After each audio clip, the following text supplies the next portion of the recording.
Bienvenue sur Next Podcast. Aujourd'hui, on va regarder ensemble une question importante, hein. Quand on parle de commerce ici au Maroc, imaginez une petite boutique, un café sympa qui marche bien. Quand on parle de ce commerce, est-ce qu'on parle aussi, automatiquement des murs du bâtiment? Bonne question. On pourrait penser que oui, que tout ça, ça va ensemble.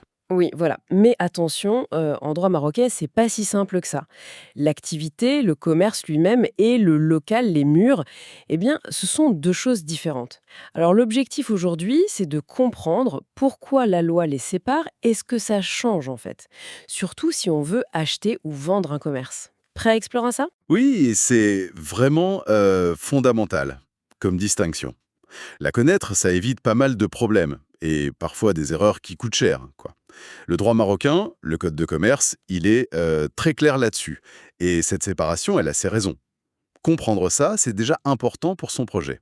D'accord. Alors, commençons par la base. Le fonds de commerce. Qu'est-ce que c'est exactement pour la loi marocaine? Pas juste l'idée, mais juridiquement parlant. Oui, c'est le point de départ. Le code de commerce marocain, c'est la loi 1595, article 79. Il nous dit que le fonds de commerce est un bien meuble incorporel. Alors, bien meuble, qu'est-ce que ça veut dire? Simple. Ce n'est pas un immeuble. Ce n'est pas fixe comme un bâtiment. Juridiquement, ça peut bouger, si on veut. Ça se vend différemment d'une maison. D'accord. Meuble, donc pas un immeuble. Ça, c'est clair. Et incorporel, ça veut dire que ce n'est pas réel? Que ça n'existe pas vraiment? Non, non pas du tout. C'est bien réel. Mais incorporel, ça veut dire que sa valeur principale ne vient pas forcément de choses qu'on peut toucher. Ça inclut des éléments sans corps physique, comme la réputation, le nom, les clients. Bien sûr, il y a aussi des éléments corporels, des objets, mais l'ensemble est classé comme ça, incorporel. Ah, d'accord. D'ailleurs, la loi précise, c'est l'article 80, ce qui est obligatoire pour qu'on puisse parler de fonds de commerce. Il y a deux choses clés. La clientèle, La clientèle, les clients habituels. c'est ça, ceux qui reviennent, les fidèles. Et aussi l'achalandage. Achalandage. C'est un peu pareil que la clientèle, non? C'est proche, oui. Mais il y a une petite différence. L'achalandage, ce sont plutôt les clients de passage. Ils viennent parce que le magasin est bien situé, par exemple. Pensez à un café juste à côté d'une gare ou près d'un site touristique à Marrakech ou Fès. Les touristes qui s'arrêtent, ça, c'est de l'achalandage. C'est l'emplacement qui les attire. Je vois. Donc sans client, qu'il soit habituel ou de passage, le fonds de commerce, il n'a pas vraiment de valeur. Exactement. C'est le cœur du réacteur, si on veut. D'accord. Clientèle et achalandage, c'est la base. Mais j'imagine qu'un fonds de commerce, ce n'est pas juste ça. Si j'achète une boulangerie, je veux le four, non? Le nom, peut-être? Tout à fait.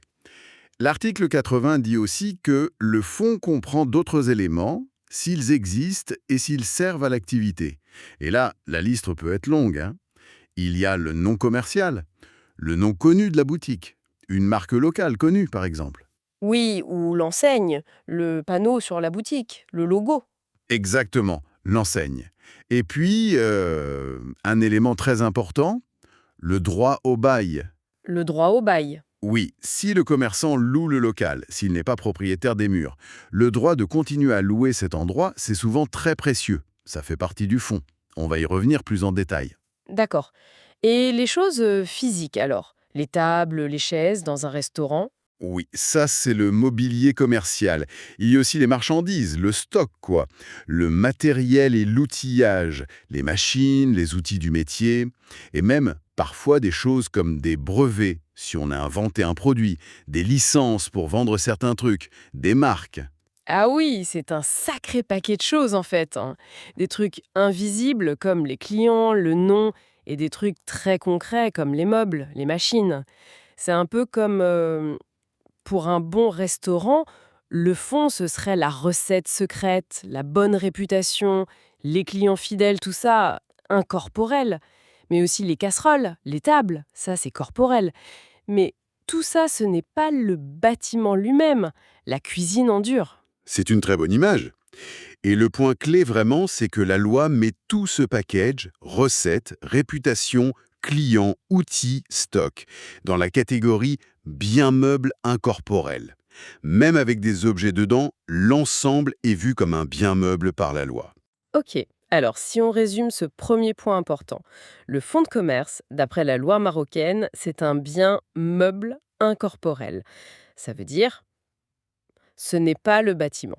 Il contient obligatoirement des clients, clientèle ou achalandage, et souvent, il inclut aussi le nom, l'enseigne, le droit de louer le local, le droit au bail, les meubles, le matériel, les produits.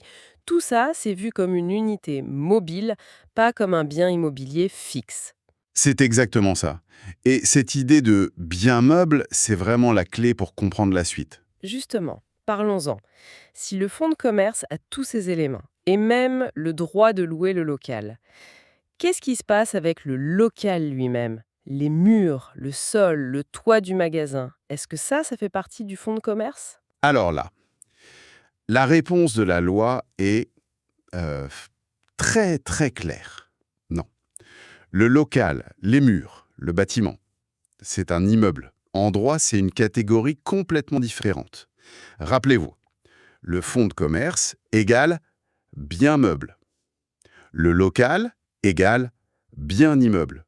C'est un peu comme comparer une voiture, meuble, et la maison, immeuble. Deux choses séparées. D'accord, mais pourquoi les séparer si clairement? Le commerce, il se fait dans les murs, non? Ça semble logique de les lier, enfin. Oui, ça peut sembler logique au premier abord, mais la loi, elle a sa propre logique. Si on regarde bien l'article 80, celui qui liste ce qu'il y a dans le fond, clientèle, nom, matériel, il y a une chose qui n'est jamais mentionnée, l'immeuble, le bâtiment. C'est voulu. Séparer les deux, ça donne plus de souplesse en fait. Par exemple, on peut être très bon pour gérer un commerce, mais ne pas avoir l'argent pour acheter les murs. Donc, on achète juste le fonds et on loue le local. Ou le contraire, quelqu'un veut investir dans l'immobilier, acheter des murs, mais pas gérer le commerce. Il achète le bâtiment et le loue à un commerçant qui a son fonds. Vous voyez, ça facilite différentes stratégies. D'accord. Oui, je vois l'intérêt. Mais tout à l'heure, vous avez parlé du droit au bail, qui fait partie du fonds de commerce. Ça concerne bien le local, ça, non? Est-ce que ça ne veut pas dire qu'un petit bout du local est quand même dans le fond? C'est un peu mélangeant. C'est une excellente remarque, parce que c'est là que beaucoup de gens se trompent.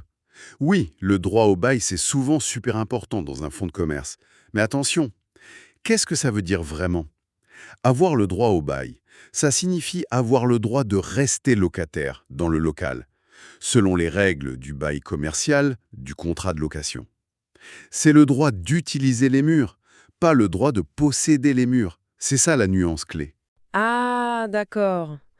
Donc, si j'achète un fonds de commerce avec un droit au bail, en fait, j'achète le droit de prendre la place de l'ancien locataire et de continuer à payer un loyer au propriétaire des murs. Précisément, vous achetez le droit d'être le locataire. Le propriétaire des murs, lui, il reste propriétaire. Ça peut être la même personne qui vous vend le fonds, s'il possédait les deux, ou alors quelqu'un d'autre qui était déjà le propriétaire des murs.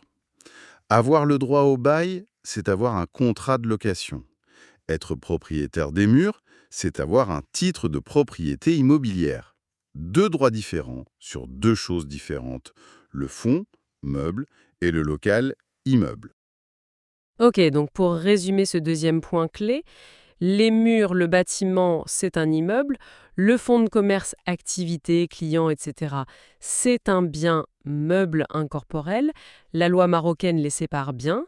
Et le fameux droit au bail qu'on peut trouver dans le fond, c'est juste le droit de louer le local. Ce n'est jamais la propriété des murs eux-mêmes. C'est tout à fait ça. Bien compris.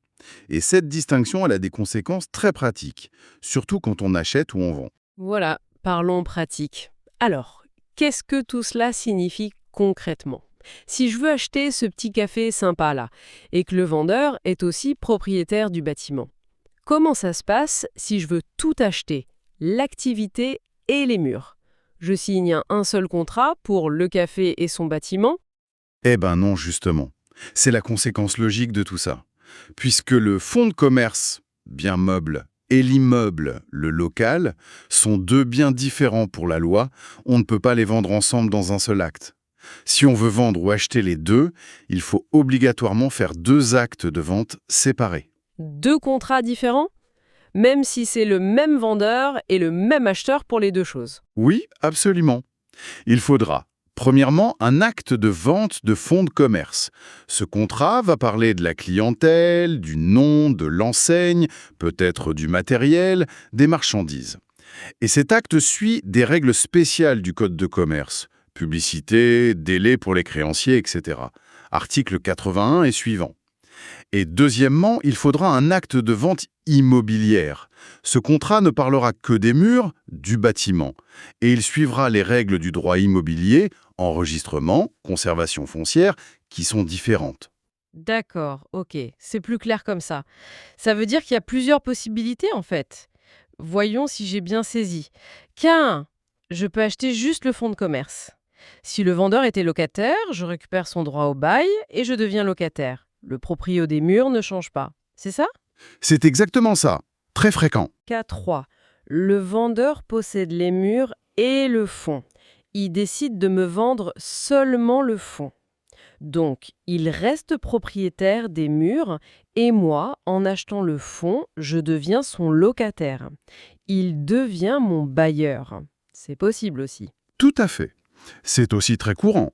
Il se sépare de l'activité, mais garde l'immobilier, qui lui rapporte un loyer. Et K3, le vendeur a les deux, il veut vendre les deux, et moi, je veux acheter les deux. Alors là, obligé. Deux contrats séparés. Un pour le fonds, un pour les murs. C'est bien ça? Parfaitement compris, c'est exactement ça. Et c'est là qu'il faut être vigilant, hein. Parfois, on est un peu rapide, on signe un papier en pensant acheter tout, mais si ce n'est qu'un acte de vente de fonds de commerce, eh bien, on n'a acheté que le fonds, pas les murs. Il faut vraiment bien lire, bien vérifier ce que chaque contrat couvre. Est-ce que j'achète juste l'activité ou l'activité et le bâtiment? Et si c'est les deux, est-ce que j'ai bien les deux contrats qu'il faut? Oui, ça soulève une question importante sur l'attention aux détails dans les papiers qu'on signe. Une petite erreur peut coûter cher. Tout à fait. Et ça a aussi un impact sur le financement. On peut faire un prêt pour le fonds de commerce et un autre, un prêt immobilier pour les murs. Ce ne sont pas les mêmes types de prêts, ni les mêmes garanties demandées par la banque. Cette séparation juridique le permet. Ok, un dernier petit récap pour ce troisième point. La grande conséquence de cette séparation légale entre fonds de commerce meubles et murs immeubles au Maroc, c'est que si on veut vendre les deux, ça se fait avec deux contrats séparés. Chacun a ses propres règles, code de commerce pour le fonds, droit immobilier pour les murs. On peut aussi choisir de n'acheter que l'un ou l'autre. Donc, vigilance quand on fait une transaction. Exactement. Bien comprendre ça, ça protège tout le monde, l'acheteur comme le vendeur. Bon, je pense qu'on a bien fait le tour de cette question essentielle. Pour conclure notre discussion sur Next Podcast, l'idée clé à retenir, c'est vraiment cette différence fondamentale en droit marocain, le fonds de commerce, l'activité, les clients, le nom, le matériel, le droit de louer, est un bien meuble, incorporel, et les murs, le local physique où se passe l'activité, c'est un immeuble. Deux choses différentes, deux statuts juridiques différents. Tout à fait. Et la conséquence pratique numéro 1, on l'a dit, la nécessité de deux actes de vente distincts si on veut transférer la propriété des deux. C'est la règle d'or pour éviter les ennuis. Il faut savoir si on achète juste le moteur de l'affaire ou aussi la carrosserie et le garage, pour reprendre votre image. C'est une bonne image, oui. Et pour finir, une petite question pour laisser notre auditoire réfléchir un peu. Maintenant qu'on sait bien que le fonds de commerce et les murs sont deux choses séparées par la loi, à votre avis, comment cette distinction influence la façon dont on calcule la valeur de chacun? Est-ce que la valeur d'un fonds de commerce est totalement séparée de la valeur des murs où il est installé? Ou est-ce qu'il y a quand même des liens, des influences entre les deux valeurs? Voilà une question pour aller plus loin. Merci beaucoup d'avoir été à l'écoute de Next Podcast. On espère que cette exploration vous a aidé à y voir plus clair sur cette différence entre fonds de commerce et murs au Maroc. À très bientôt.